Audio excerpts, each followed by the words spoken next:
اب پڑھو شکرانے کے نفل۔ 2 گھنٹے میں اگر اسے ہوش نہیں آیا تو وہ مر جائے گا، وہ ہمیشہ ہمیشہ کے لیے کوما میں چلا جائے گا۔ سائم یہ بول کر کمرے سے باہر چلا گیا اور اس کے جاتے ہی ہیر رونے لگی۔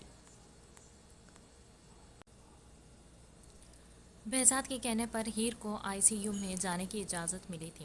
ہیر نے اندر قدم رکھا تو سامنے ہی اسے زویان دیکھا۔ مشینوں میں جھگڑا ہوا۔ مجھے معاف کر دو ہیر، میں بہت محبت کرنے لگا ہوں تم سے۔ ایک موقع دے دو، جب تم ہی زندگی میں نہیں ہو تو اس وجہ ہی کو ختم کر دوں جو جینے کی وجہ ہو۔ ایک دم ہیر کے سامنے زویان کو خود کو گولی مارنے کا سین چلنے لگا۔ اس کے دماغ میں، اس کے کانوں میں اس کی منتیں کرنا، اس کی فریاد کرنا، اسے معافی مانگنے کے یاد آنے لگا۔ ہیر کے آنسو ایک بار پھر گرنے لگے۔ ہیر آنکھوں میں آنسو لیے زویان کی طرف بڑھی تھی۔ وہ زویان کی موت نہیں چاہتی تھی، صرف اسے یہ بتانا چاہتی تھی کہ جب دل ٹوٹتا ہے تو کیسا لگتا ہے، جب بھروسہ ٹوٹتا ہے تو زندگی کیسی ہو جاتی ہے، جب جان سے عزیز جان کا دشمن بن جائے تو زندگی عذاب لگنے لگتی ہے۔ مگر یہاں تو سب کچھ الٹا ہو گیا تھا۔ زویان اظہر ایک بار پھر اسے خود کی طرف لانے میں شاید کامیاب ہو چکا تھا، مگر شاید اب دیر ہو گئی تھی۔ ہیر اس کے بے حد قریب تھی، اتنی کہ اس کے چہرے کی سوجن وہ دیکھ سکتی تھی۔ ہیر کی نظر اس کے دل کے مقام پر گئی جہاں پٹی تھی۔ سائیڈوں کو مشینوں سے کور کیا گیا تھا۔ اس کے جسم پر شرٹ نہیں تھی، تو صرف مشینوں کی تاریں جس نے اس کے جسم کو جکڑا ہوا تھا۔ ہیر کی آنکھوں سے آنسو مسلسل گر رہے تھے۔ اس نے بھلے منہ سے کتنی دفعہ بولا تھا زویان کو مر جانے کا، مگر دل وہ اپنے ہی کہے ہوئے الفاظوں پر اللہ نے نہ کرے بولتی تھی۔ دل میں اپنے ہی کہے گئے الفاظوں پر اللہ نہ کرے بولتی تھی۔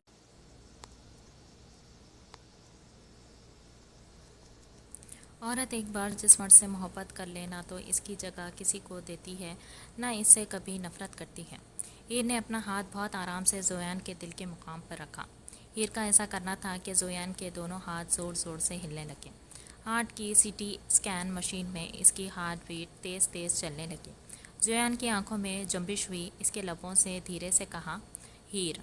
ہیر نے بہت غور سے اپنا نام سنا تھا۔ اس نے زویان کے ہاتھ پر اپنا ہاتھ رکھا تو زویان نے بند آنکھوں میں بھی اس کا ہاتھ مضبوطی سے تھام لیا تھا۔ بہزاد جو ہیر کے اندر جانے کے بعد شیشے کے اس پار سے اندر کا سارا نظارہ دیکھ رہا تھا، اس نے زویان کا ہیر کا ہاتھ تھامنا والا عمل بھی دیکھا تھا۔ بہزاد نے تقریباً چیختے ہوئے ڈاکٹرز کو آواز دی تھی۔ 10 منٹ بعد ڈاکٹر زویان کے روم سے باہر نکلے اور کہا، اسے معجزہ کہہ لیں کہ زویان کو ہوش آ گیا ہے۔ ڈاکٹر کی بات سن کے ہیر نے آنکھیں بند کر کے ایک لمبی سانس لی تھی۔ وہاں کھڑا ہر نفس خوش تھا۔ مگر بہزاد سر، ایک بات میں آپ کو واضح کر دوں۔ کیا ڈاکٹر؟ اس بار پوچھنے والے اظہر صاحب تھے۔ ذرا سی بھی کوئی پریشانی یا کوئی دکھ، کوئی تکلیف ان کے ہارٹ اٹیک کا سبب بن سکتی ہے۔ بے شک ان کا دل دھڑکنے لگا ہے، مگر اب ان کا دل کمزور ہو چکا ہے۔ ہم ان کے دل پہلے طرح مضبوط کرنے کی کوشش کریں گے دوائیوں کے زیرے، مگر اس میں وقت لگے گا۔ یہ بول کے ڈاکٹرز چلے گئے۔ سبھی تقریباً خوش تھے جب ہیر نے سائم سے کہا، بھائی مجھے گھر چھوڑ دیں۔ سبھی کو بہزاد نے زبردستی گھر پہنچا دیا تھا اور خود رکنا چاہا تھا، مگر ڈاکٹر نے انہیں بھی گھر جانے کو کہا کیونکہ ہارٹ پیشنٹس کے ساتھ وہاں کسی کو بھی رکنے کی اجازت نہیں تھی۔ وہ لوگ خود دھیان رکھتے تھے۔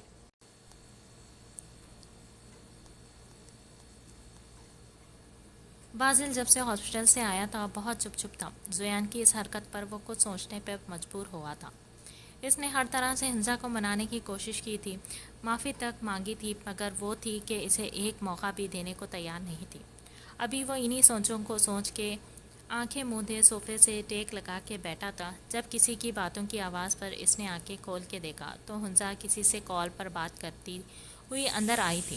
حنزہ کی نظر جب بازل پر پڑی تو وہ اسے ہی دیکھ رہا تھا اور چند سیکنڈ بعد وہاں سے اٹھ کے اپنے کمرے کی طرف جانے لگا۔ حنزہ کی نگاہوں نے اس کا دور تک پیچھا کیا تھا۔ وہ بات کرتے کرتے 2 پل کے لیے رک چکی تھی۔ ایسا پہلی بار ہوا کہ حنزہ کو دیکھ کر بازل نے اپنا راستہ بدل لیا تھا اور یہ بات حنزہ کے دماغ پر لگی تھی۔ وہاں آج آپ چپ کیوں ہو گئے ہیں؟ میری بات سن کے کچھ تو بولے۔ کیا بولوں عدرت میں، صنم اپنی جگہ صحیح ہے۔ آنٹی نے کوئی کسر نہیں چھوڑی اس کی ذات کو مجروح کرنے میں۔ واقعی میں اگر شانزے اس کے ساتھ نہیں ہوتی تو وہ آج ایک سائیکو چائلڈ ہوتی۔ آنٹی کا اور صنم کا مسئلہ تھا، تم تو کم از کم اس سے اپنے تعلق خراب نہیں کرتی۔ وہ آج مجھے بس غصہ تھا اس نے بابا کے ساتھ اس طرح سے بات کی تھی۔ پاپا وہ تمہارے تھے خالی عدرت، صنم کے وجود کو پیدا ہونے سے پہلے ہی وہ فراموش کر چکے تھے۔ دوسری بیٹی کی پیدائش کا سن کے ہی انہوں نے اپنی محبت سے وفا کی تھی اور بیٹی کی خواہش میں ہی انہوں نے دوسری شادی کی۔ بالاج مگر کچھ نہیں عدرت، جب تمہارے اور میرے درمیان بے وفائی کی چھوٹی دیوار آئی تھی، یاد ہے ہم 4 سال الگ رہے، اور واقعی میں اگر مجھے سچائی پتہ نہیں چلتی تو نہ جانے کتنی دفعہ میں اب تک تمہیں بے وفا سمجھ کے سزا دے چکا ہوتا۔ جس پر بیتتی ہے نا عدرت وہی جانتا ہے۔ میں تم سے بس اتنا کہوں گا، تمہیں صنم کا ساتھ دینا چاہیے تھا، اور میں چاہتا ہوں برسوں تک تم صنم کے ساتھ اپنے سارے معاملات کلیئر کر لو، کیونکہ اس کے بعد تم کراچی نہیں آ سکو گی ڈیلیوری تک۔ وہاج نے 1-2 باتیں اور کر کے کال بند کر دی۔ کچھ دیر سوچنے کے بعد عدرت نے شانزے کو کال کی۔ اسے ماننا پڑے گا، تم تو مجھ سے بھی 2 ہاتھ آگے نکلی۔ بہزاد نے ڈریسنگ کے سامنے بال بناتے ہوئے مجھ سے بھی 2 ہاتھ آگے نکلی۔ بہزاد نے ڈریسنگ کے سامنے بال بناتے ہوئے شانزے کو دیکھتے ہوئے کہا، جو اپنے ہاتھ پاؤں پر لوشن لگا رہی تھی۔ بہزاد کی بات سن کے اس نے ایک نظر اسے دیکھا اور کہا، کیوں، میں نے کون سا کسی سے گن پوائنٹ پر نکاح کرا ہے جو میں آپ سے بھی 2 ہاتھ آگے ہوں؟ شانزے کے تانے پر بہزاد کا منہ کھلا کا کھلا رہ گیا۔ اس نے بٹ پر چڑھ کے شانزے کے دونوں پاؤں پکڑ کے کھینچے اور اس پر جھکتے ہوئے کہا، تمہارے دماغ میں ابھی تک یہ بات ہے کہ میں نے تم سے نکاح تمہاری مرضی کے بغیر کیا؟ ہاں، تو آپ مردوں کے دل و دماغ سے جب عورت کی چھوٹی سے غلطی، چھوٹی سی بے وفائی نہیں نکلتی تو آپ مرد حضرات یہ امید خالی عورت سے کیوں رکھتے ہیں کہ وہ سب کچھ بھول کے اپنا دل صاف کر لیں اور معاف کر دیں آپ کے آگے پیچھے کے سب گناہ؟ شانزے کا اشارہ کس طرف تھا بہزاد اچھے سے جانتا تھا۔ زویان کو خود اذیت دینا اس بات کی دلیل ہے کہ وہ کسی قیمت پر بھی ہیر کو کھونا نہیں چاہتا، بھلے ہیر اس کے ساتھ رہنا نہ چاہتی ہو۔ بہزاد نے شانزے کے بولنے پر اس کے بال کان کے پیچھے بہت پیار سے کیے اور کہا، ہیر زویان سے بہت محبت کرتی ہے، جبھی اس کو تکلیف میں دیکھ کر بے ہوش ہو گئی۔ میں نے خود اسے سجدے میں اللہ سے اپنے شوہر کی زندگی مانگتے دیکھا ہے، یہ اعتراف کرتے دیکھا ہے کہ وہ نہیں رہ سکتی زویان کے بنا۔ بہزاد کے کہنے پر شانزے کی آنکھیں حیرت سے کھل پڑی۔ اس نے اپنی آنکھوں کو سکیڑتے ہوئے کہا، اچھا، سن لیا میں نے آپ کا لیکچر، اب میرے اوپر سے ہٹے، زیادہ ننھے کاکے نہ بنا کریں میرے سامنے۔ آپ کو اچھے سے پتہ تھا صنم کہاں ہے؟ نہیں، سچ میں مجھے نہیں پتا، میں تو اس شہر کا ایک عام سا بندہ ہوں۔ بہزاد نے اپنی چہرے پر کافی مظلومیت لا کے یہ بات کہی۔ ہاں، وہ تو مجھے پتا ہے، آپ کتنے مظلوم اور معصوم شہری ہیں اس شہر کے۔ مرتضیٰ کو دیکھ لیا تھا میں نے پاپا کے گھر کے باہر، جو آئس کریم والا تو ایسے بن کے آیا تھا جیسے پوری اگلو والوں کی آئس کریم وہ آج ہی بیچ دے گا۔ شانزے نے اتنا سڑا ہوا منہ بنا کے یہ بات کہی کہ بہزاد کا قہقہا پورے کمرے میں گونجا اور اس نے جھک کے شانزے کے لبوں کو چوم لیا۔ جتنا میں سمجھتا تھا اتنی معصوم ہو نہیں تم، اچھی خاصی چالاک ہو۔ ہاں ہوں، اور ایک چالاکی ابھی کرنے والی ہوں میں۔ اس سے پہلے بہزاد کو سمجھتا، شانزے نے اس کے ہاتھ پر زور سے چٹکی نوچی تاکہ وہ تکلیف محسوس کر کے اسے چھوڑ کے، مگر افسوس شانزے کے نازک ہاتھوں کی چٹکی جو بہزاد کے پھولے مسلز پہ پتہ بھی نہیں چلی۔ شانزے نے افسوس سے بہزاد کو دیکھا جو اسے ہی دیکھ رہا تھا۔ آپ کو پتہ بھی نہیں چلا میرا نوچنا؟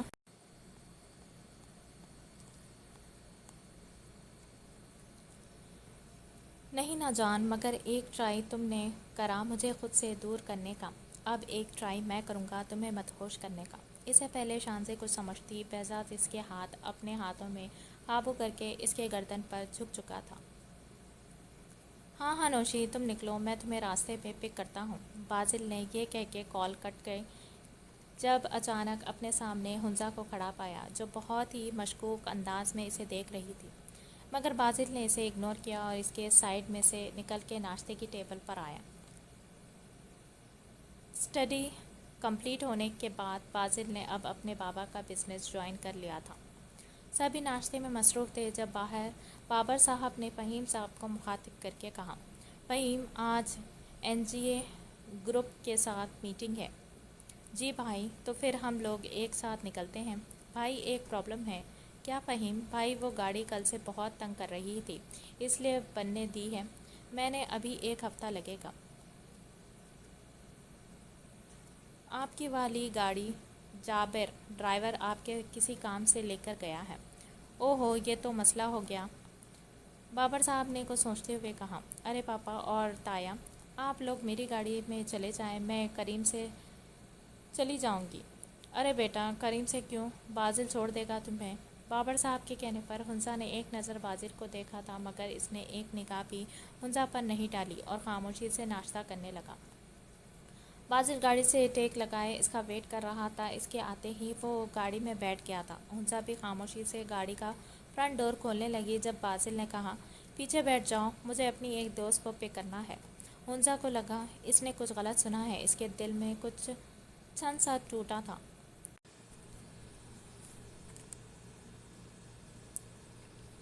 ایسا پہلی بار ہوا تھا کہ بازل نے اس کے لیے گیٹ نہیں کھولا تھا، خود جھک کے اس کی سیٹ بیلٹ نہیں باندھی تھی۔ حنزہ خاموشی سے پیچھے بیٹھ گئی۔ بازل نے گاڑی سٹارٹ کر کے آگے بڑھا دی۔ بازل نے کچھ سوچتے ہوئے میوزک پلے آن کیا۔ مجھے لگتا ہے کہ باتیں دل کی ہوتی لفظوں کی دھوکے بازی۔ تم ساتھ ہو یا نہ ہو کیا فرق ہے؟ حنزہ نے سامنے مرر پر دیکھا تھا، مگر وہاں صرف بازل کی آنکھیں نظر آ رہی تھی جو سامنے مرکوز تھی۔ ایک دم گاڑی کو بریک لگا۔ حنزہ جو اپنی ہی دھن میں مگن تھی، ایک دم گاڑی رکنے پر دیکھا تو ایک بہت ہی خوشگوار شکل کی لڑکی بازل کے فرنٹ سیٹ پر آ کے بیٹھی تھی۔ حنزہ نے ایک آئی برو اچکا کے اسے دیکھا تھا۔ اف، شکر ہے بازل تو ٹائم پر آ گیا۔ میڈم آپ کہیں اور بازل نہ آئے، ایسا ہو سکتا ہے؟ میٹنگ کب کی ہے؟ ابھی بس 1 گھنٹے کے بعد۔ شکریہ بازل، تمہاری وجہ سے مجھے یہ جاب ملی۔ ارے نوشی، میری وجہ سے نہیں، تمہیں تمہاری قابلیت نے جاب دلوائی ہے۔ وہ دونوں آپس میں باتیں کر رہے تھے اور پیچھے بیٹھی حنزہ کا وجود بازل بھلا چکا تھا۔ تب اچانک نوشی کی نظر پیچھے بیٹھی حنزہ پر پڑی۔ ارے یہ بیوٹیفل لیڈی کون ہے بازل؟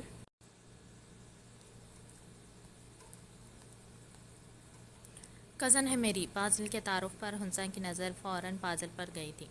نوشی وقفے وقفے سے اس سے بات کر رہی تھی۔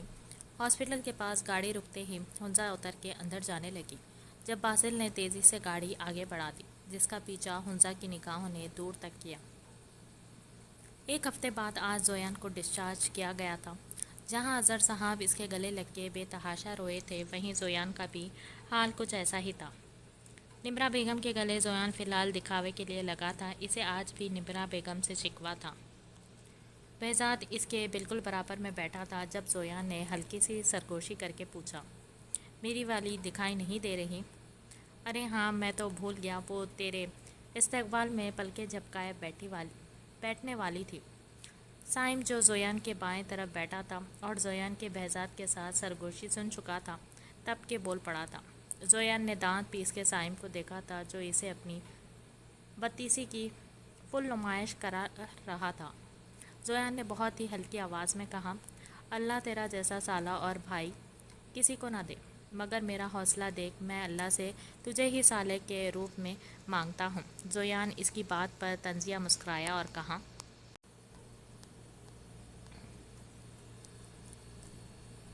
اچھا ہے، بلی کے خواب میں چچڑے ہی دیکھتے ہیں، مگر ہم وہ بلی ہیں جو خواب میں بھی چچڑے چھین کے کھانے کا حوصلہ رکھتے ہیں۔ وہ دونوں آپس میں طنز کے تیر چلا رہے تھے جب ہال میں ہیر کے سلام کی آواز گونجی۔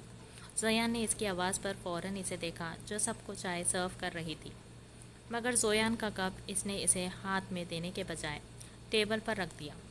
ہیر کی اس حرکت پر زویان کا منہ کھلا کا کھلا رہ گیا، کیونکہ اسے نے بہزاد اور سائم کے ہاتھوں میں چائے کا کپ دیا تھا۔